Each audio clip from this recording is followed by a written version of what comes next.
Abra comigo a sua Bíblia, no livro de João, capítulo 21. Enquanto você abra, assista esse vídeo para introduzir a nossa pregação.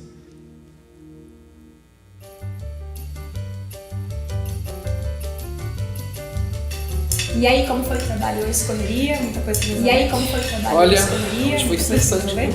Olha, Hoje foi estressante. pra desestressar, Demais. tem um macarrãozinho de carne moída. Pra desestressar, tem um macarrãozinho de carne moída. Favorito, melhor né? do mundo, que não podia faltar o bem. Favorito, né? Nossa, faz tempo que não você não podia faz isso faltar também, o né?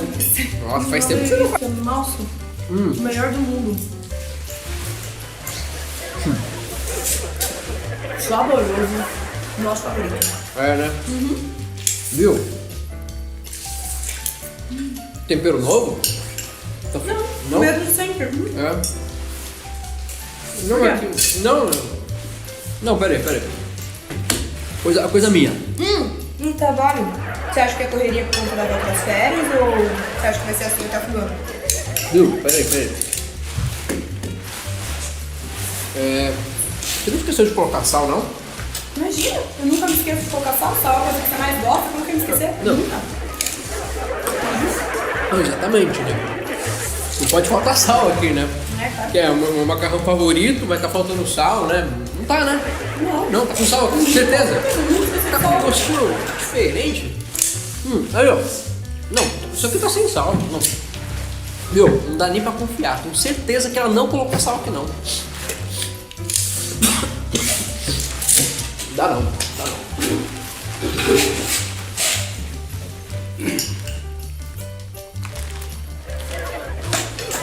E aí, você vai comprar a pizza da Avançar? Ah, acho que eu vou sim. Eu tô- Oi, Caio. Oi. Ih, você viu a sua amiga ali, ó? Nem falou com esse meu pra você. Eu acho que ela não quer mais ser sua amiga, não, hein? Mas será? É. Você viu a mensagem?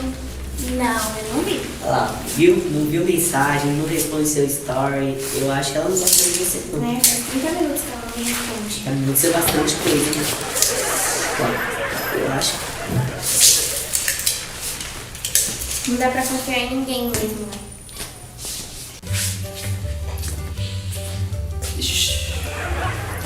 Oi, amor. E aí? Vai jogar bola, né? Olha, eu até ia, né? Mas parece que a camiseta tá pedida. Como assim, fedida? Eu lavei ontem essa camiseta. Tá. Lavou? Lavei com certeza. Cheira. Imagina, tá cheirosinha. Como assim? Fala que eu não lavei Cheirosinha. camiseta? Ó a cor que ela tá aqui, ó. Ah, não.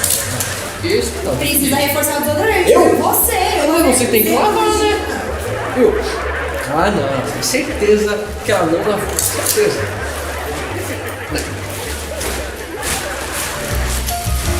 Você pode aplaudir Jesus por eles. Quem aqui pode com sinceridade dizer que você é uma pessoa desconfiada? Pode ser sincero aí, cadê os desconfiados? E é sobre isso que nós vamos falar hoje. Pai, fala conosco através da Tua palavra, não aquilo que nós gostaríamos de ouvir, mas o que precisamos, e repreendemos toda obra maligna contra a palavra de Deus, em nome de Jesus. Esse mês, irmãos, setembro, estamos falando nessa série de mensagens, vamos aprofundarmos alguns temas. Não dê espaço. E hoje, Deus quer falar conosco sobre desconfiança, de nós não darmos espaço para a desconfiança. Leia comigo o que diz João 21, 17.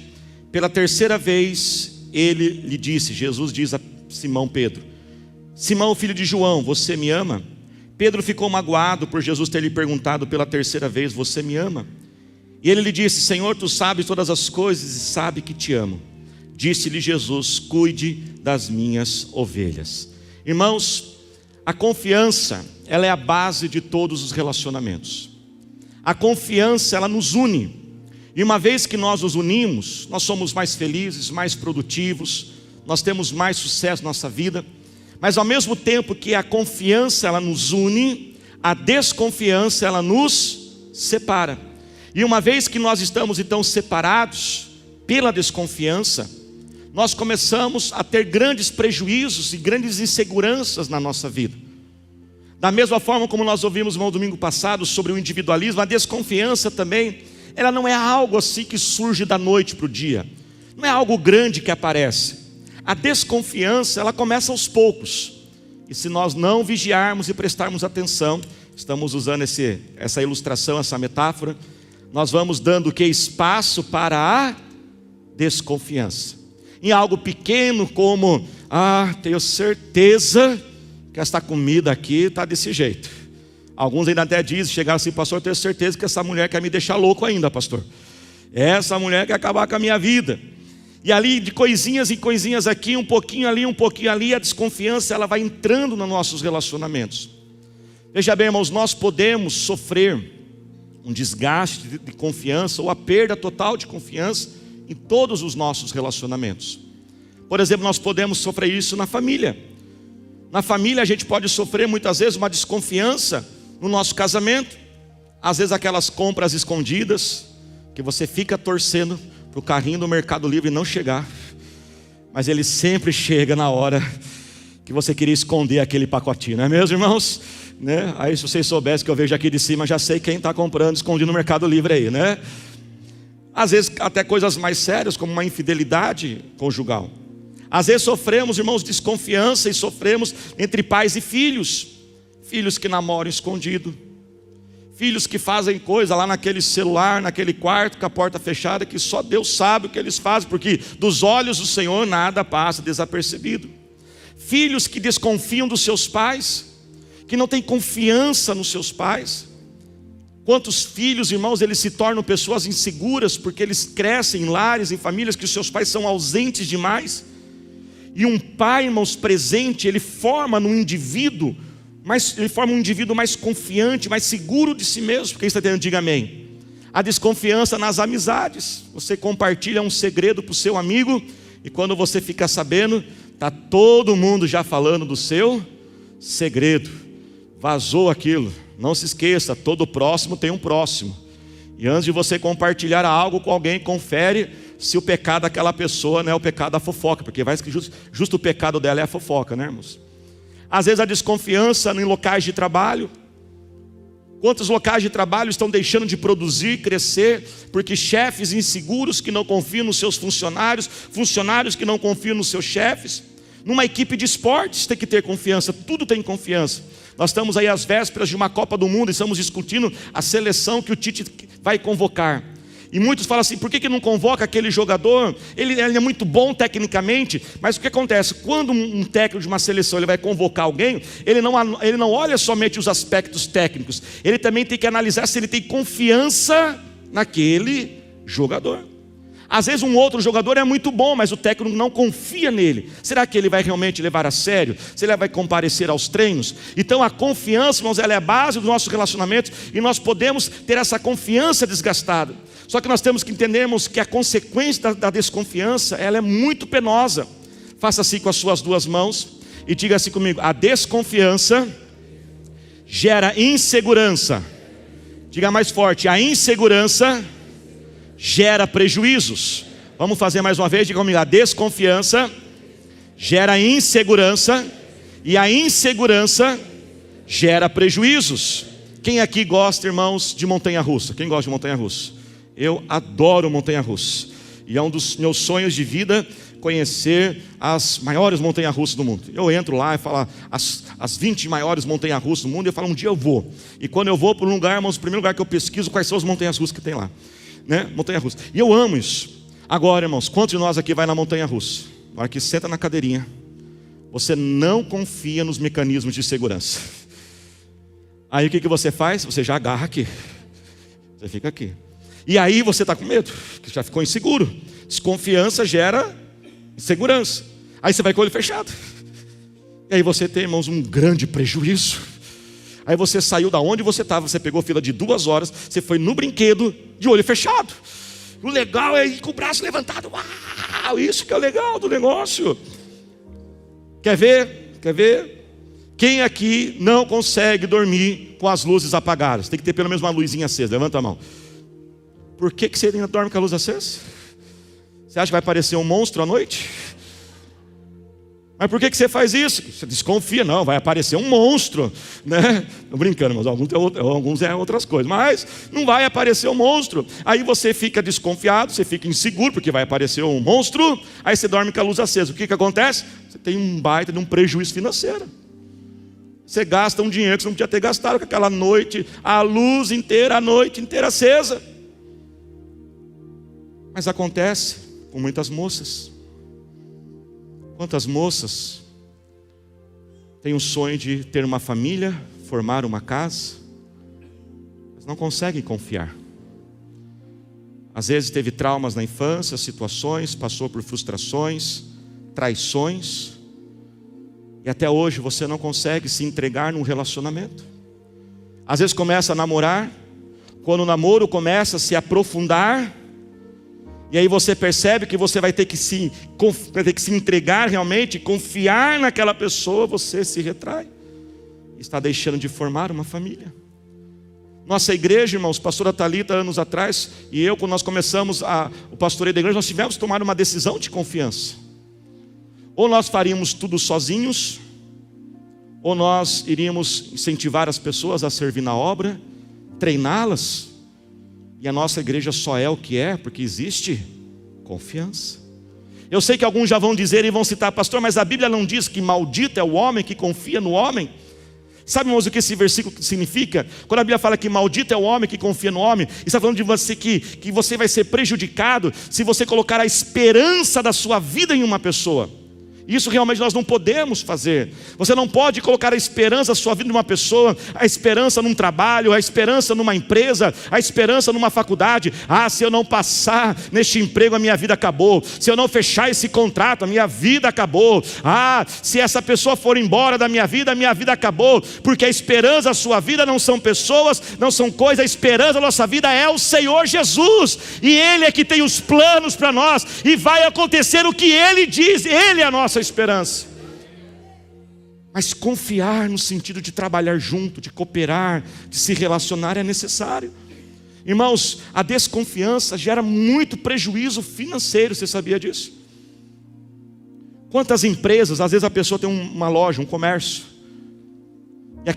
e aquele chefe, ele está esgotado, estressado, não consegue tirar folga, não consegue tirar alguns dias de férias. Por quê? Porque ele não consegue confiar nos seus funcionários. E ele tem que supervisionar aqueles funcionários a toda hora. E ele poderia estar trabalhando em outras coisas. E aí os funcionários também estão desanimados, porque eles falam assim, meu chefe não confia em nós. Foi feita uma pesquisa, irmãos, que revelou o que faz mais uma pessoa permanecer no trabalho. Todos nós pensamos que é salário, não é. Número 1 que faz as pessoas permanecerem no emprego, respeito. Número 2, sabe o que é? Confiança. Depois vem o salário. A Google fez uma pesquisa interna com dentro de 180 equipes de trabalho dentro da Google. E eles foram pesquisar qual era o fator que mais gerava uma alta performance nas suas equipes. E sabe qual que era, irmãos? Confiança. Olha o prejuízo financeiro que a falta de confiança faz. Você sabia que foi feita uma pesquisa, que essa pesquisa procurou estudar o nível de confiança nas nações?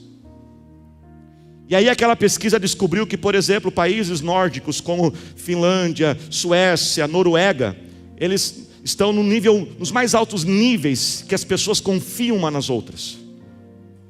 Alemanha, Japão. Então foi feito um estudo que diz o quê? Numa nação onde as pessoas confiam mais nas outras, elas são mais ricas. Preste atenção nisso. Olha o que acontece. Já houve uma época que para você fazer um negócio, um aperto de mão era o suficiente, não era? Você fazia um aperto de mão, você falava, dava a sua palavra, e isso já bastava. Se você fosse entregar um produto, a pessoa confiava que você ia entregar o produto. Se você fosse comprar, a outra confiava que você estava pagando. Aí teve uma época mais lá atrás, não sei se tem alguns aqui, né? Que era o negócio no fio do bigode. Lembra o negócio?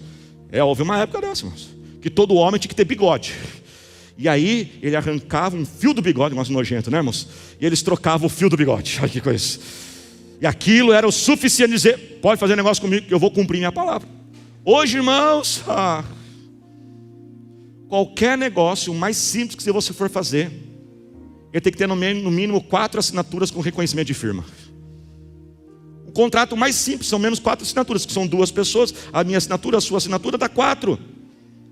E aí a gente é tão desconfiado que fala assim, não, ainda tem que ser assinatura autenticada lá no cartório. Sabe quanto custa um reconhecimento de firma autenticado? R$19 no estado de São Paulo. Ou seja, num negócio mais simples que for, 4 assinaturas de R$19 são R$76. Agora você imagina os milhares e milhares de contratos que são feitos no Brasil todos os dias? O quanto que se gasta porque a gente não confia na outra pessoa. Pastor, então não precisa reconhecer mais. Não, o negócio já é assim agora. Só estou explicando aqui o prejuízo. Olha o que acontece. Uma pessoa, ela tem um sonho de abrir um negócio. E ela vai alugar um salãozinho. E aí o que acontece? Ela tem que adiantar 3 aluguéis. Porque quem está locando, o locador, não confia que a outra vai pagar. E aí aqueles 3 aluguéis, quem está alugando poderia investir no próprio salão. Ele poderia movimentar o salão, mobiliar o salão, mas ele tem que usar aquele dinheiro para adiantar o negócio. Está dando para entender, irmãos? E isso gera, irmãos, um sufocamento da economia, empobrece a nação. Ou seja, desconfiança gera insegurança. Insegurança gera o quê? Prejuízo. E eu pergunto a você, o que será que a desconfiança está fazendo você perder? O que a desconfiança tem gerado de prejuízo na sua vida? Talvez alguns aqui estão tendo prejuízos nos seus casamentos. O romantismo, o amor se foi, porque você não consegue mais confiar naquela pessoa. E como nós brincamos aqui, uma simples comida estranha, eu acho que está tentando me envenenar. Um simples surto, um dia essa mulher vai me fazer de louco ainda. E a gente não consegue mais o confiar, e aquela casa fica um clima pesado. Filhos que estão deixando de viver sonhos, porque que pai pode investir num filho que não confia nele? Minha filha está estudando fora, meu filho vai amanhã, e eu falo constantemente para eles o que o meu pai falou para mim. Quando com 18 anos de idade eu fui morar fora e morei 3 anos fora do Brasil. Meu pai falou assim: enquanto eu puder confiar em você, eu invisto em você. E eu digo a mesma coisa para eles. Enquanto eu puder confiar, o cartão de crédito adicional fica aí. Mas na hora que eu não puder confiar mais, na hora que você não me contar mais as coisas, na hora que você fizer o que não é certo, a torneirinha fecha e o cartão adicional volta. E você também. Filhos estão deixando de ter investimento dos seus pais. Quantas pessoas estão deixando de viver grandes sonhos e projetos na sua vida? Negócios que estão deixando de ser expandidos e crescendo porque chefes são inseguros. Talvez alguns aqui foram tão traídos, machucados, que talvez até adotaram um lema na sua vida. Muitos aqui têm falado isso e se tornou um lema na sua vida: eu não confio mais em ninguém. Mas nós temos que entender, irmãos, que isso não é sábio. E eu quero falar sobre um dia que Deus precisou trabalhar isso na minha vida. Eu estava passando por um problema, e eu precisava resolver este problema, e aquilo estava me sufocando. E eu comecei a buscar a Deus e falei: Deus, por que não consigo resolver este problema? E Deus falou assim: você não está obedecendo a minha palavra. Eu falei: Deus, o que está acontecendo? Ele falou assim: a minha palavra diz: está alguém entre vós doentes, precisando de oração, chame e ore. Só que eu precisaria desabafar. E eu falei: Deus, eu não consigo desabafar. Eu precisei buscar a Deus a força para isso. Muitos de nós aqui estamos a ponto de explodir.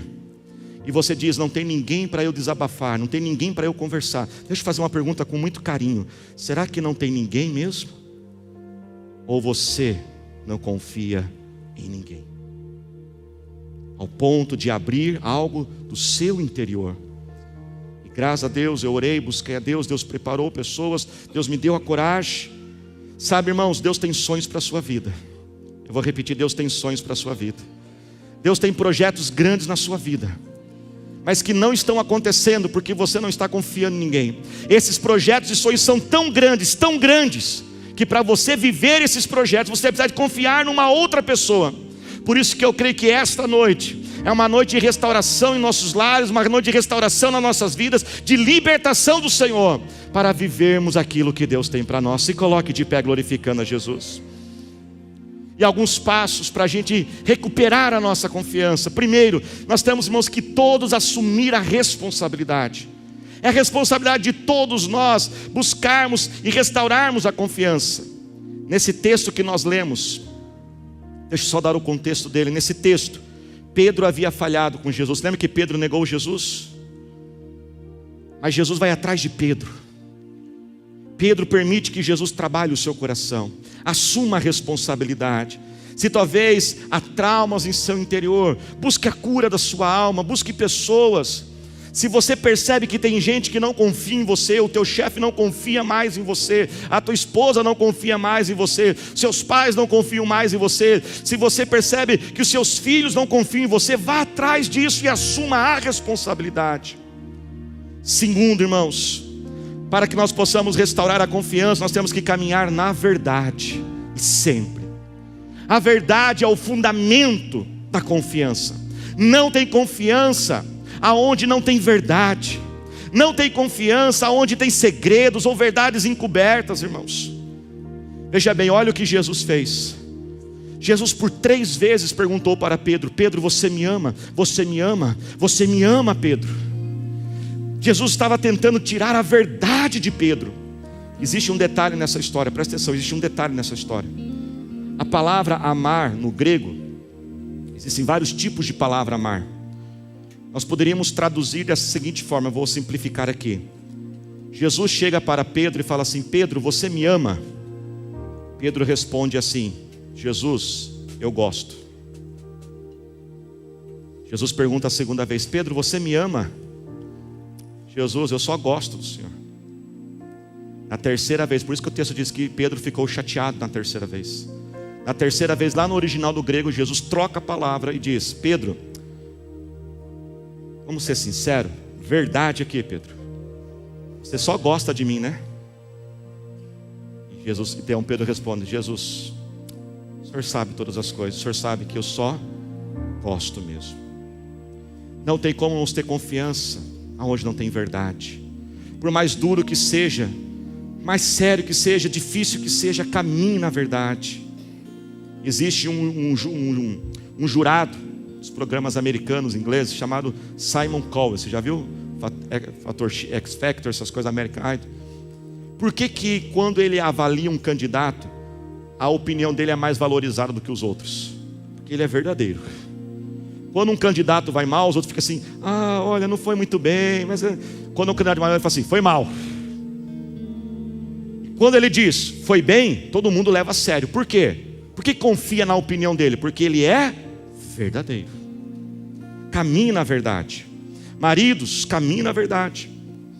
Às vezes, há maridos que falham na infidelidade conjugal. Muitas vezes eles me procuram e falam assim: pastor, eu traí minha esposa. Pastor, me ajuda. E a gente começa a conversar. Mas a primeira pergunta que eu falo para ele é assim: a tua esposa sabe toda a verdade? Quando eles falam assim: então, pastor, meu filho, eu vou orar por você aqui, mas enquanto você não voltar e falar toda a verdade, não esconda nada, fale tudo, não haverá restauração. Caminhe na verdade, por mais difícil que seja. Terceiro, faça movimentos de confiança. O que é movimentos de confiança? São pequenas atitudes, irmãos, que a gente tem que ter para mostrar confiança nas pessoas. Jesus fez isso com Pedro, chamou ele, fez uma comida para eles: ó, Pedro, estou aqui, estou dando uma chance para você. Pequenos movimentos. Comunique frequentemente aonde você está, com quem você está, que horário, ó, estou saindo daqui. Por que isso é importante? Ah, pastor, tem que falar. Tem que falar para o pai, tem que falar para a mãe, tem que falar para o esposo. Mas tem que falar, por quê? Você tem uma responsabilidade de gerar confiança. Eu quero que saiba onde eu estou. Eu não tenho o que esconder, eu quero que saiba. Não faça compras escondidas, movimentações sem os outros saberem. Não tome decisões importantes sem consultar teus pais, teu cônjuge, teu chefe, teu líder. Eu sou um líder, irmãos, e sou um chefe. Toda vez que alguém chega para mim e fala assim: pastor, eu estou querendo fazer isso, qual é a tua opinião? Eu falo assim: eu posso confiar nessa pessoa. Eu posso confiar porque eu tenho certeza que ela não vai fazer uma loucura sem falar. Ela não é uma pessoa doida que vai fazer um negócio aí, eu não vou ficar sabendo. Eu posso confiar nela. Estabeleça, irmãos, alguns limites nos seus pensamentos. Estabeleça limites. E fala assim: olha, não vou atravessar esses limites. Sabe a pista, não tem aqueles guarda-reios? Você tem a pista, 1, 2, 3, 4 pistas, não tem? Você tem várias pistas, mas tem um guarda-reio. O que é o guarda-reio? É o limite. E às vezes a gente pode, não, eu vou suspeitar um pouco aqui, tal, ali, tal, mas daqui para lá eu não passo. Eu não vou suspeitar este mal. Eu não vou desconfiar disso. Eu ponho o que? Um limite. Como pastor, irmãos, eu sei que eu estou pregando. Graças a Deus, a maioria, louva a Deus, a maioria é fiel, é leal e grato. Mas como pastor, irmãos, sofro ingratidão, deslealdade, falsidade. Graças a Deus é a minoria, mas eu sofro. Mas eu preciso pôr um limite na minha mente e dizer: não é porque aquelas pessoas falharam comigo que eu não vou mais confiar naqueles que estão hoje comigo. Ponha limites no teu pensamento. E por último, presta atenção nisso, dê mais uma chance. Dê um voto de confiança. Jesus chegou para Pedro, falou: Pedro, eu sei que você só gosta. Pedro, você quebrou minha confiança, mas apacenta as minhas ovelhas. Eu vou confiar as minhas ovelhas para você, Pedro. Eu sei que, irmãos, que existem certas situações que não dá para você simplesmente voltar a dar confiança assim. Tem que refletir, tem que pensar, né? Alguém roubou você, você tem que analisar, não vai roubar de novo. Tem que pensar, tem que conferir se a pessoa se arrependeu. Mas o que Deus quer falar conosco hoje, presta atenção nisso, põe a mão no teu coração. Não descarte a dar mais uma chance. Não descarte a dar mais um voto de confiança. Porque assim como Jesus, Ele confiou de novo em Pedro, aquele que havia o negado e falhado com Ele. Quando você dá mais um voto de confiança para a tua casa, para o teu casamento, para a tua esposa, teu esposo, teus filhos, aqueles que estão com você, você está se tornando mais parecido com Jesus. Fale com Deus agora. Pai, nós oramos a Ti agora, Senhor. Que nós oramos, ó Pai, por todos aqueles, Pai, que por vários motivos da vida, Senhor, tem dificuldade de confiar. Que esta pessoa, Pai, possa voltar a confiar. Cura este coração machucado, traído, Senhor, decepcionado, Senhor. Pai, eu quero declarar sobre os lares agora, Pai, um espírito de reconciliação, Senhor, nas famílias. Que volte a confiança, que volte a verdade. Dai-nos sabedoria, Pai, para atitudes de confiança. E dai-nos a força para tentarmos mais uma vez, Senhor. Declaramos restauração nas famílias e nos lares, Pai. Em nome de Jesus.